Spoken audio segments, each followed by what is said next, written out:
Welcome to a continuation of the futuristic fantasy series Humanity's Evolution. Today I'm going to read Part 12. Gershom stared at me a moment longer before clearing his throat. But before he could say another word on the subject, Michael appeared. He had a companion with him that introduced to Gershom and I, a little dragon who went by the name of Holly.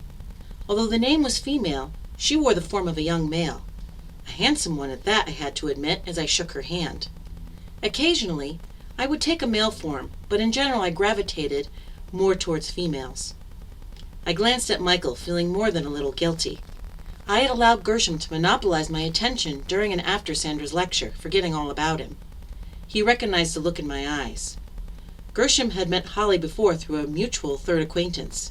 As he started asking her questions about their friend, Michael moved closer to me and whispered, "Don't feel bad. I'm glad to see you with someone," he said. I shook my head thinking about Gershom and my latest argument. "I don't think it will last. We're too different." I glanced at Holly, changing the conversation. "She seems nice," I said. Michael nodded his head and smiled. "We met when I was with Frank. It's nice to get reacquainted." Unlike Gershom and I, Michael's relationships tended to last only a century, well below the average length of 3 centuries. I watched how Michael looked at Holly and couldn't help wondering if she would make the difference. Gershom was looking in my direction again. The man looked as if he didn't know what to do with me. It was irritating.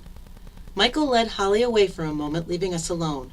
"What do you want from me?" I demanded from him. Gershom shook his head. "You can't help being yourself."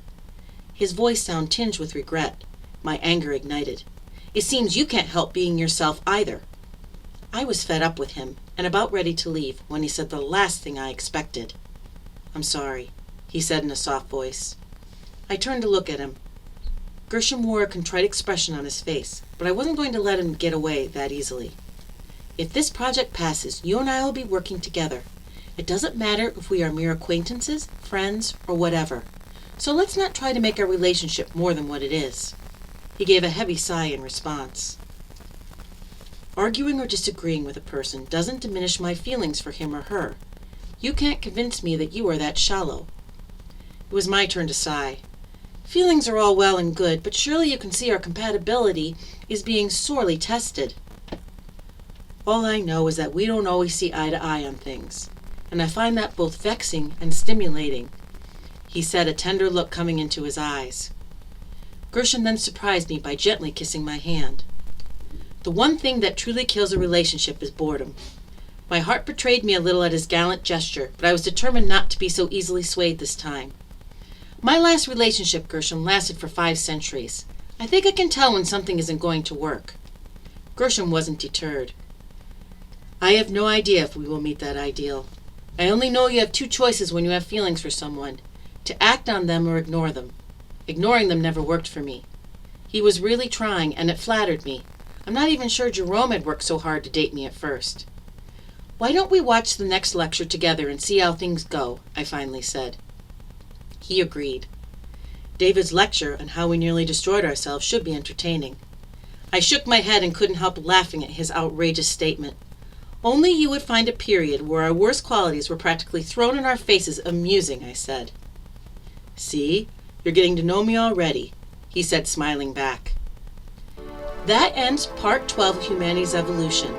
Next week is Part 13. Also in February, a new video series called Storytime Adventures for Adults will be delving into Meg Swanson's fantasy book, Songs from the Depths. To learn more, visit my website, www.reneeannhughes.com. If you would like to contribute to this series, please feel free to become a Patreon. Details for joining are on my website, and also please subscribe to this YouTube channel so you won't miss any new videos. Goodbye, and thanks for listening.